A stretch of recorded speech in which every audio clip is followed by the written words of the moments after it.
ঠান্ডা মাথায় আজকে রাতের বেলা চিন্তা করবা যে আল্লাহ পাক তোমাকে কি জন্য দুনিয়ায় পাঠিয়েছেন।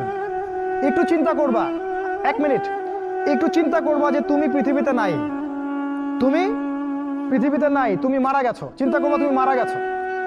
এরপর চিন্তা করবা তুমি যে মারা গেছো পৃথিবীর কারো কোনো সমস্যা হচ্ছে কিনা। তুমি যে মারা গেছো পৃথিবী কি থেমে আছে? তোমার পরিবার থেমে থাকবে? তোমার শিক্ষা, তোমার বন্ধু বান্ধব, তোমার আত্মীয় স্বজন কেউ থেমে থাকবে? কেউ থেমে থাকবে না। তুমি পৃথিবীতে থাকো বা না থাকো কারো কিছু আসে যাবে না। আল্লাহ পাক তোমাকে যে পৃথিবীতে রেখেছেন একটা সুযোগ খালি দিয়েছেন যাতে তুমি আল্লাহর দ্বীনের জন্য কিছু করতে পারো। এটাই আল্লাহ তোমার কাছে চান, আর কিচ্ছু চান না। আর কিচ্ছু আল্লাহ তোমার কাছে চান না। ঠান্ডা মাথায় আজকে রাতের বেলা চিন্তা করবা যে আল্লাহ পাক তোমাকে কি জন্য দুনিয়ায় পাঠিয়েছেন।